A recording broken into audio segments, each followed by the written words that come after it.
markets, the economy, the Fed, crypto, President Trump, and the whole works now. Joining us live, John Najarian. Dr. J, as he's known on the major financial networks, co-founder of Market Rebellion, financial commentator, options expert, co-author of his latest book, It's Not an Option. Learning how to trade options is no longer an option, it's a necessity. He also has the laser eyes on, too, following the cryptos closely. Sounds like we got the right guy on the line here now. John Najarian, thank you very much for taking the call here this afternoon. Oh, it's always great to speak with you. And Frank, I was speaking at a crypto conference in Miami this morning and a Web3 property rights conference, tokenizing properties and things like that. And now I'm at the New York Stock Exchange. I had to step away from the bagpipes because there's a charity called Building Homes for Heroes that we support. And Liz Clayman and a bunch of your friends here in New York support this charity vigorously, along with Lowe's, by the way, LOWES, the stores that help people build homes and so forth. It's great to be here for that, and I just wanted to mention them because the homes that they build, there is no mortgage on them. They give the homes to the heroes, the people that are coming back with life-changing injuries from these many wars that we're in. Hopefully we hear a lot less of these wars going forward. That's, I think, every American's hope. It's a fabulous night to celebrate these very generous folks that are giving their money and time. So I'm delighted to be here with you as well. Thank you, Frank. Thank you very much, John Najarian. We are there with you in spirit, and our salute to the combat wounded and everyone you're trying to help there with new homes, building homes for heroes. That sounds wonderful, and I want to get more information about that, certainly. But what an epic week, and you've had an epic day, it sounds like, at that crypto conference, which, of course, on a day in which Bitcoin at an all-time high, and, of course, the Trump trade is on. Give us your reaction to this epic run-up for the stock market this week and the huge run-up we've seen in the cryptos, too. Well, you're exactly right. And I was lucky enough to be, like I say, down there in Miami with Michael Casey, definitely an OG in the crypto space. The group of folks that were gathered down there from MIT, Harvard, and all over Europe and so forth and Asia were pretty interesting. And they certainly believed, as I do, that this administration, being the first new administration to ever support crypto, means it's going to be a pretty bright future. Doesn't mean every day is going to be up, up, up and away. Certainly has been that for a couple 48 hours or so now. But I think we'll see an awful lot of folks gravitating towards crypto now that they have a friendly administration to it. So that's something I think that all of the crypto aficionados knew, but people that are just in regular society might not be as focused on that there has never been since Satoshi Nakamoto or whoever it was created Bitcoin. There has never been a supportive administration, and now we have one. So I think the future is so bright we got to wear shades. Fantastic. With laser eyes on, of course, as always. And let me ask you this, John Najarian, with President Trump considered the first crypto president, we've seen a lot of wild predictions as to where Bitcoin goes from here. Have you just adjusted any of your predictions on where it goes from here? Well, I didn't know that he'd get the entire mandate that he got. So yes, I have adjusted mine, and it would be more like 150, 175,000 at this time next year. So in other words, about $100,000 higher than where each Bitcoin that is right now. And the reason for that optimism is that so many institutions and annuities, everything from endowments to big institutional trades, now will have, I think, a clearer path and a justifiable one to say, hey, this is supply and demand. There's a very limited supply, and thus we think that this could go significantly higher. I think that's reasonable because I'm a supply and demand guy. Doesn't matter if you're Republican or Democrat. If you believe that demand creates higher prices unless it's met with much higher supply. It's being met with lesser and lesser supply. That's why we do these halvings with the cryptocurrencies. In other words, the rewards that are given out to the miners are less and less each time they do one of these halvings. In other words, it loses half of the reward to those miners. So you're not getting as many coins out. Thus, the price point for these coins should be going up if you have a broader embrace of crypto in general and you have a limited supply. Well, again, prices should be rising, and I believe they will. On the air live with John Najarian, Dr. J. And let me ask you this. So what about Ethereum and the other names in the crypto world? Doge, of course, took the spotlight on election night, hitting the highest we've seen in quite some time, up around 22 cents. Even Doge got a pop this week at 19 cents here right now. But what about Ethereum, which, of course, also had those ETFs put into place this year? And anything else that you're tracking that's getting your attention? Well, certainly Doge, because, again, Elon likes touting it. He didn't create it, but he loves touting that one. And Department of Efficiency. Government efficiency. That's one of the, government efficiency. He loves to put these acronyms together and match them up with his Doge. And I'm sure Donald Trump will let him do it after all the support he gave him. So I would think that Solana, Ethereum, Propy, Propy, are the ones that I've been buying in the last 48 hours in addition to Bitcoin. And I think for those that don't trade ETFs as much but do trade stocks, I'd say Coinbase, MicroStrategy, Mara, which is Marathon Digital, Riot Blockchain. Those are all part of the ecosystem that I think benefit from this new crypto-friendly administration. If Bitcoin does go to 150,000, would you sell it then? At that level, I would lighten up some, but I am really a buy and hold guy when it comes to Bitcoin itself. Some of these others that I've named, like Propy, like Solana, like Ethereum, I'm willing to trade those. They have much larger supplies. Doge in particular has a massive supply, but Bitcoin only will have 21 million Bitcoins in total when they finish, and that'll be 138 years from now, based on the mining that they're able to do for that particular coin. So I think that means, again, limited supply, more massive demand that grows by the day. I think that means I should just hold on to Bitcoin. Aside from the inauguration of President Trump in January, is there anything else on the horizon that could move the cryptos? Any halving events or anything else? Any more ETF talk or anything else that's imminent? What was discussed at the conference there today, for example? Well, I think we're going to hear a lot more when we say property rights.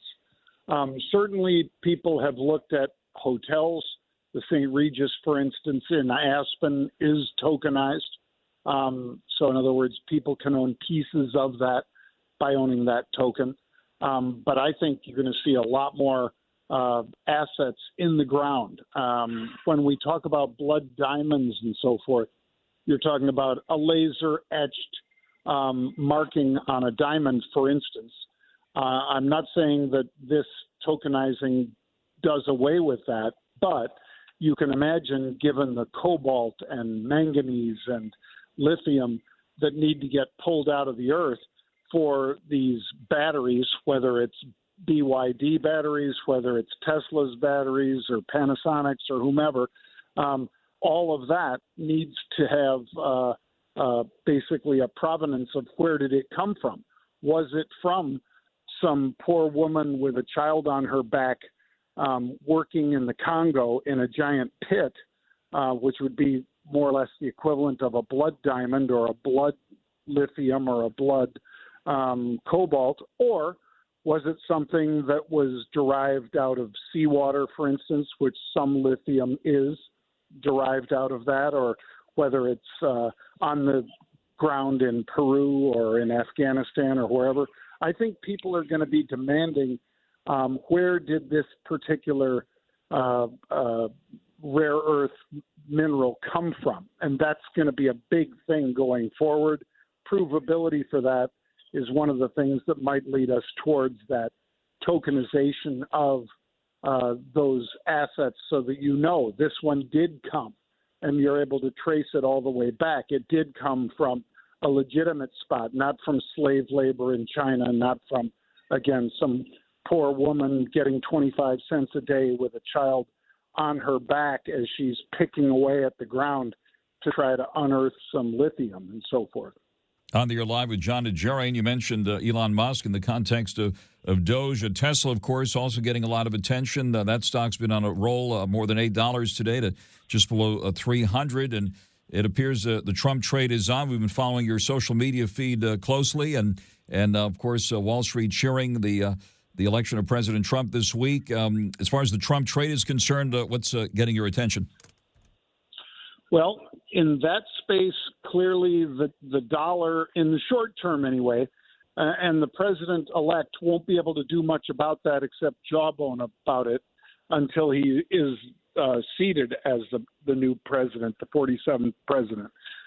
So I'm not so much thinking that he can weaken the dollar. He would, of course, like a dollar that was weaker only because it allows us to export more.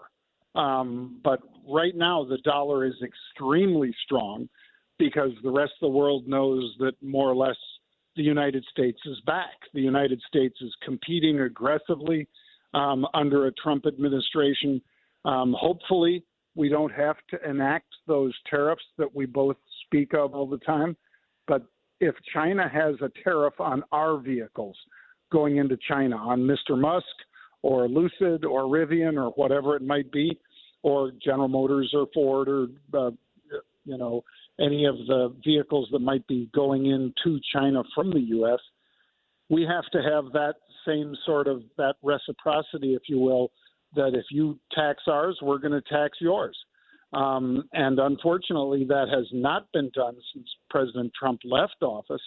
And the threat of those tariffs is probably one of the reasons that Xi Jinping reached out to the president, probably to negotiate rather than just experience a tariff that might cause production of China EVs to drop dramatically outside for the exports outside of China. And I think that would be a good outcome. I don't think tariffs are something any of us really want to see, but I do think that you have to basically have a level playing field. And right now it is not, if they're taxing our exports into China and we're not taxing theirs. We have to equalize that or they win.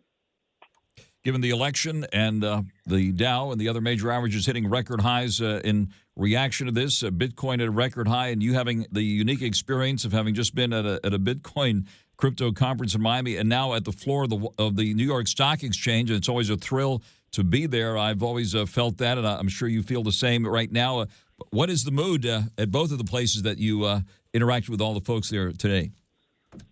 I think people that it was probably a minority, but the minority of folks that were at the crypto conference that weren't huge fans of President Trump were nonetheless realizing that he is, like I say, a very crypto-friendly president and will probably put forward a crypto-friendly administration. It won't be Gary Gensler heading up the SEC. Or the person that he puts in charge of the CFTC, the Commodity Futures Trading Commission. I think both of those will benefit from having people there that President Trump has vetted and that he believes will support the sort of development that now has been pushed offshore. I mean, Coinbase, it's wonderful that Coinbase is still here onshore, but the Winklevi and a number of other big crypto companies have left our shore. They've gone to Malta, they've gone to Dubai, they've gone to Zug in Switzerland, and they will not come back. Once they leave, it's too easy for them to stay offshore and basically pay no taxes and all the rest. That's not the result any of us want. We'd rather have the innovation and the jobs here, and that's, I think, what he brings to the party. Speaking of party, you got a big event there on the New York Stock Exchange benefiting Building Homes for Heroes. I just pulled up their Instagram page and we'll be looking for your feed tonight on that wonderful event. Anything you'd like to say about that group tonight where giants such as yourself in the financial world have gathered to support combat wounded veterans and others? Well, we're all blessed to have brave men and women. I just saw a beautiful, relatively young woman walking around in a very fashionable dress, and then when you look down, you realize that she has one leg and the other leg is an artificial leg because of an IED, to have her be able to walk around a house without ramps and without other things that would allow her to move about as freely as she is now able to would be a terrible thing. And yet there are thousands of people with stories like that that are even in much worse states. But the good news is that these guys, buildingHomesForHeroes.org, they provide the complete home for these wounded veterans that is able to accommodate lack of eyesight if they lost their sight. It's able to accommodate wheelchairs and other means of transportation if that's what's required for paraplegics or even quadriplegics and so forth. And they do it with absolutely no cost.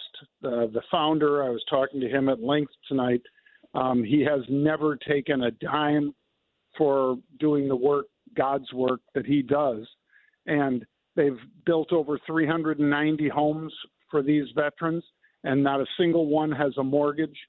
They deliver the home completed to them, ready to go, fully equipped with what's necessary for that person to live their best life with a very challenging injury that they've incurred basically doing our bidding overseas. That's wonderful, John. Well, thank you for sharing that. And again, the website is buildinghomesforheroes.org. Hope our listeners join in supporting you in that event there tonight on the New York Stock Exchange floor. And we'll be looking for your updates on Instagram, on X, formerly known as Twitter. John, thank you very much. We'll let you get back to what's happening there and hopefully speak to you many more times here with all the exciting things going on. John Najarian, Dr. J, as he's known in the major financial networks, co-founder of Market Rebellion. The book, by the way, is It's No Longer an Option. John, thank you very much for taking the call here this afternoon. Of course. Thank you very much, Frank. Have a great evening. You too. Thank you very much. And out to the freeways we go here in Southern California.